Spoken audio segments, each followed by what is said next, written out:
எல்லாருக்கும் வணக்கம். இந்திய அரசியல் சாசனம் நம்ம தமிழ்நாட்டில் இருக்கிற எல்லாருக்குமே கொடுத்துருக்கிற உரிமையில் ரொம்ப ரொம்ப முக்கியமானது ஓட்டிங் ரைட், வாக்குரிமை. ஒரு மனுஷன் உயிரோடு இருக்கான்றதுக்கு அடையாளமாக இருக்கிறதுல அவனோட ஓட்டுரிமை ரொம்ப முக்கியம். அதனால தான் voting is not only our right but also our life. ஒரு முக்கியமான விஷயத்தை பற்றி இப்போ நான் உங்ககிட்ட ஷேர் பண்ண போகிறேன். இது நான் ஃபஸ்ட்டு கேள்விப்பட்ட உடனே எனக்கே ரொம்ப ஷாக்கிங்காக தான் இருந்தது. இப்போ நான் பேசிகிட்டு இருக்கிற இந்த நேரத்தில் தமிழ்நாட்டில் இருக்கிற நம்ம யாருக்குமே ஓட்டு போடுற உரிமையே இல்லைன்னு சொன்னால் நம்புவீங்களா? நீங்கள் உட்பட யாருக்குமே அது இல்லை. நான் பயமுறுத்துறேன்னு நினைக்காதீங்க, அதுதான் நிஜமும் கூட. கொஞ்சம் ஏமாந்தால் நம்மளை மாதிரியே இன்னும் லட்சக்கணக்கான பேருக்கும் இதே நிலைமை தான். ஓட்டு போடுற அந்த உரிமையே இல்லாத மாதிரி ஒரு நிலைமை வந்தாலும் வரலாம்.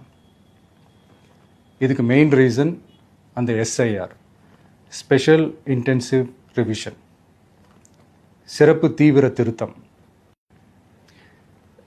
இப்போது இந்த எஸ்ஐஆர் நம்ம தமிழ்நாட்டில் எப்படி ஒர்க் ஆக போகுது?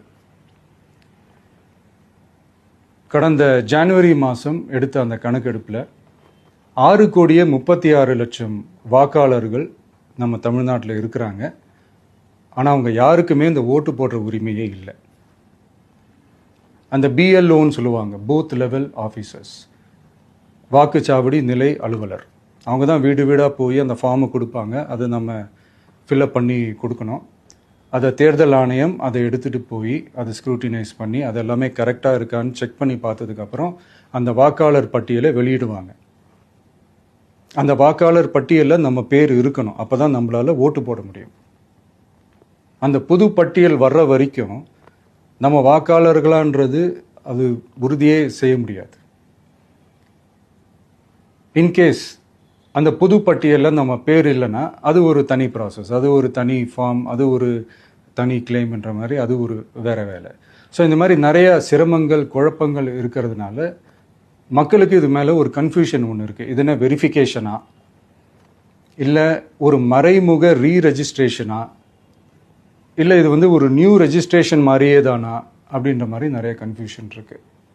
அவங்க செய்ய வேண்டியதெல்லாம் ஒன்று தான்.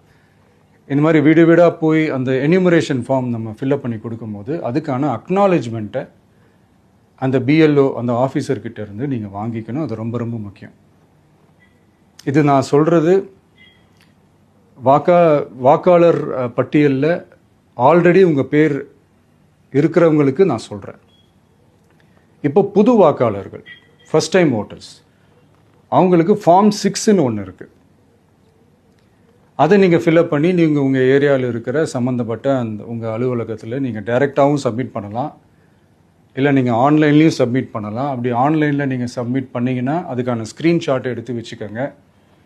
ஃபோனில் மெசேஜ் வரும், அதை சேவ் பண்ணி வச்சுக்கோங்க. அப்ராடில் இருக்கிறவங்க கூட அந்த எஸ்ஏஆர் ஃபார்மை டவுன்லோட் பண்ணி நீங்கள் அதை ஃபில்அப் பண்ணி சப்மிட் பண்ணலாம். அதுக்கான அக்னாலேஜ்மெண்ட்டை வாங்கி வச்சுக்கோங்க. ரொம்ப முக்கியமாக உங்களோட பிஎல்ஓ அந்த ஆஃபீஸர் யாருன்னு தெரிஞ்சு வச்சுக்கோங்க.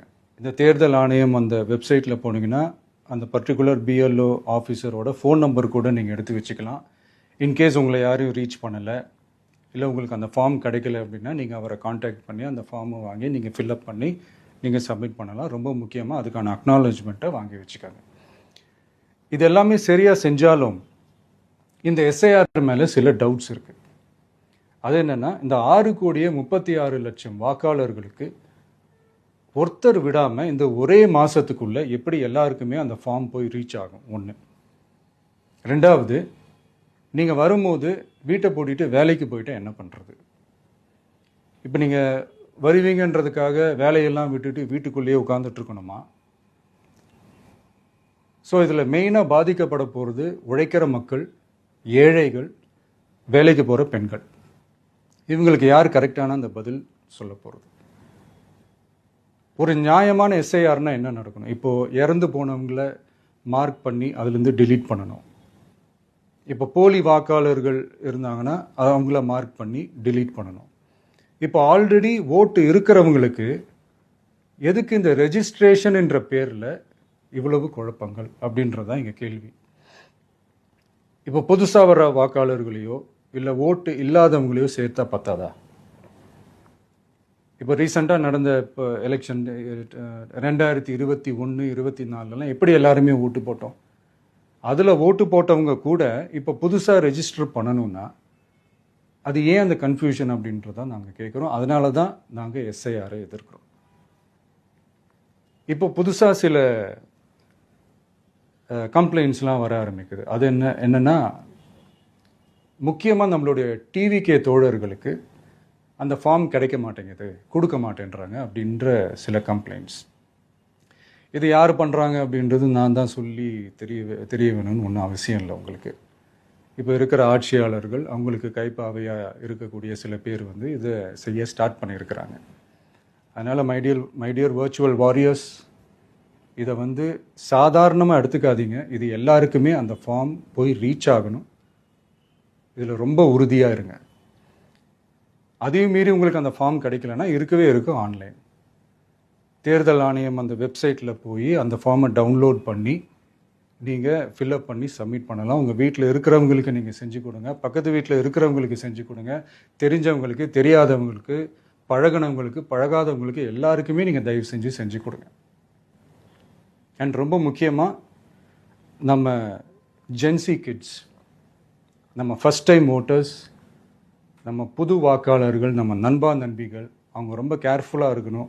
நான் ஆல்ரெடி சொன்ன மாதிரி உங்களுக்கான ஃபார்ம், அந்த ஃபார்ம் நம்பர் 6, அதை கரெக்டான டீட்டெயில்ஸோட கரெக்டான உங்கள் டாக்குமெண்ட்ஸை வச்சு அதை சப்மிட் பண்ணுங்கள். ஏன்னா வரப்போகிற தேர்தலில் நீங்கள் தான், அந்த ஜென்சி வாக்காளர்கள் தான் மிக முக்கியமான ஒரு ஃபோர்ஸ் அப்படின்றது எல்லாருக்குமே தெரிஞ்ச ஒரு விஷயம். அதனால் உங்களை டிஸ்டர்ப் பண்ணுறதுக்கு, உங்கள் பேரை அதில் இன்க்ளூட் பண்ணாமல் செய்கிறதுக்கு என்னென்ன வேலைகள் செய்யணுமோ, என்னென்ன தில்லுமுள்ளு வேலைகள் செய்யணுமோ எல்லாமே அவங்க செய்வாங்க. இது நமக்கு எல்லா திசையிலையும் எல்லா பிரச்சனைகள் கொடுத்துட்டு தானே இருக்கிறாங்க. அது டிஃபால்ட்டாக நடந்துட்டு தான் இருக்கும், அது ஒன்றும் பண்ண முடியாது. ஸோ அந்த மாதிரி ஓட்டு போடுற விஷயத்துலேயும் அவங்க என்ன உத்தமராக மாறவா போகிறாங்க? இப்போ நான் சில மீட்டிங்ஸ்லலாம் ரிப்பீட்டடாக ஒரு விஷயம் நான் சொல்கிறேன்ல, 2 பேருக்கு நடுவில் தான் போட்டி அப்படின்ட்டு. அது மேடைக்கு மேடை அவங்க அதை ப்ரூவ் பண்ணிகிட்டு இருக்கிறாங்க. அதனால் தோழர்களே, வரப்போகிற தேர்தலில் நம்ம யாருன்னு காட்டணும், நம்ம பலம் என்னன்னு காட்டணும். அதுக்காக அந்த பலமான, அந்த பவர்ஃபுல்லான ஆயுதத்தை நம்ம கையில் எடுக்கணும். அந்த ஆயுதம் வேறு எதுவுமே இல்லை, ஓட்டு, வாக்கு, ஜனநாயகம். அது இருந்தால் தான் நம்ம அந்த வெற்றியை நோக்கியே நம்மளால் பயணிக்க முடியும். தமிழ்நாடே அந்த வாக்குச்சாவடி முன்னாடி திரண்டு நிற்கணும். அதை பார்த்துட்டு தமிழ்நாடே தமிழக வெற்றி கழகமா, இல்லை தமிழக வெற்றி கழகம் தான் தமிழ்நாடா அப்படின்ற மாதிரி இருக்கணும். வீடுன்னு ஒன்று இருந்தால் தான் ஓடு மாற்ற முடியும்னு அறிஞர் அண்ணா அவர்கள் சொல்லியிருக்கிறாங்க. அந்த மாதிரி ஓட்டுன்னு ஒன்று இருந்தால் தான் இந்த நாட்டையே காப்பாற்ற முடியும். அப்புறம் இன்னொரு முக்கியமான விஷயம், அந்த எனிமரேஷன் ஃபார்ம் நீங்கள் ஆன்லைனில் நீங்கள் ஃபில்அப் பண்ணும்போது அதில் ஒரு சில ப்ராப்ளம்ஸ் வர்றதுக்கு வாய்ப்பு இருக்குது. அது உங்களுடைய ஓட்டர் ஐடியில் இருக்கிற உங்கள் பேரும், ஆதார் கார்டில் இருக்கிற பேரும், அந்த ஸ்பெல்லிங், இனிஷியல்ஸ் எல்லாமே ஒரே மாதிரி இருந்தால் தான் அது அக்செப்ட் ஆகும், இல்லைன்னா அக்செப்ட் ஆகாது. அது கொஞ்சம் கேர்ஃபுல்லாக பண்ணுங்கள். அது கொஞ்சம் யூசர் ஃப்ரெண்ட்லியாக இருக்கலாமேன்னு கேட்டதுக்கு அதெல்லாம் முடியாது, அதுக்கெல்லாம் வாய்ப்பு இல்லை, அதுக்கெல்லாம் ஆளுங்க இல்லை, பண்ண முடியாதுன்னு ரிப்ளை பண்ணிட்டாங்க. ஸோ அதனால் மைடியர் டிவிகே தோழர்களே, மைடியர் ஜென்சி படை பலமே, உஷாராக இருங்க, கான்ஃபிடென்ட்டாக இருங்க. நல்லதே நடக்கும், வெற்றி நிச்சயம். மீண்டும் சந்திக்கும் வரை நன்றி, வணக்கம்.